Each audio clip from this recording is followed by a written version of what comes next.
Good morning, class. I am your professor for today, your instructor. My name is Eric Jorgensen, and today I will be teaching you guys how to solve a trigonometric function. As you can see on the whiteboard today, we have our example that I will be working on. 2 sin of x plus 1 equals 0.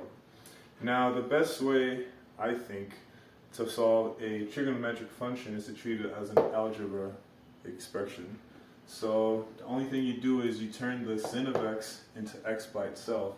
So in that case, we would have 2 times sin of x, we turn that into x, 2 times x plus 1 equals 0. That turns it a little bit easier because what we're trying to do on the trigonometric side, we're trying to isolate sin by itself. So solving for x on this side, right, subtract 1 by each side, that leaves us with 2x equals negative 1. And then divide 2 by both sides to get rid of the 2. We're left with x equals negative 1 over 2. Now, if you were to apply the same algebraic expression on the other side, now it helps us to see a little bit more clearly how to do this expression, right? So 2 times sin of x plus 1, negative 1, where we subtract 1 from both sides, we're left with 2 sin of x equals negative 1, and then we divide both sides by 2 to get rid of the 2. And we're left with sin of x equals negative 1 over 2. Now on the algebraic side, right here, that would be our x equals minus 1 over 2. If you were just to plug that value over by x, you would get that. But that's not what it is over here. You can't just plug this value into x and you would get it. It's sin of x equals negative 1 over 2. So in order to find our x here, we're going to use something called the unit circle. As you can see right here on my graph, I have the unit circle. And this is what it kind of looks like. It's a circle. It has all these dotted points and all different values.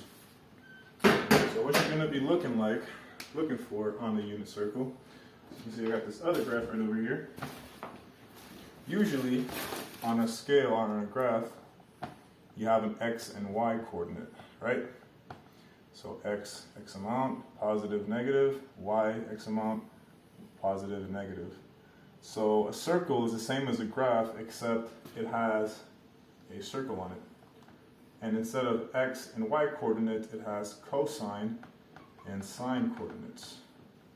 So cosine will be representative of x plus minus, sine will be representative of y plus minus. So now that we know that sine represents y, you go back to our unit circle, we know that our x and our y, cosine and sine, we know that sine represents y.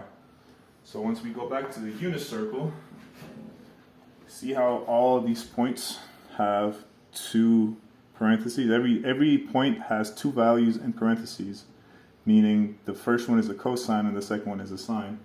So we're looking for this for each point on the circle that has this value in the second number of the parentheses, the sine. So if we go over here, we see, the pi over 6 equals square root of 3 over 2. Our second number is 1 over 2, but we're looking for the negative 1 over 2, so that wouldn't work. We go over here to 5 pi over 6. Look, we find it again, but it's not negative 1 over 2, so it doesn't work. We do find it over here, negative 1 over 2, but it doesn't work. Why? It's the first, not the second. We're looking for the sine, not the cosine. So my 2 answers, if I were to look for them, it would be right over here. See how it says on the second parenthesis, the second number, it says negative 1 over 2 corresponds to 7 pi over 6. That'll be our first answer, 7 pi over 6. And our second answer, if you look for it carefully, you can see it right here on the 4th quadrant. On the parentheses, there's negative 1 over 2, representing our sine, and that value represents 11 pi over 6. And that, ladies and gentlemen, is how you define a trigonometric function.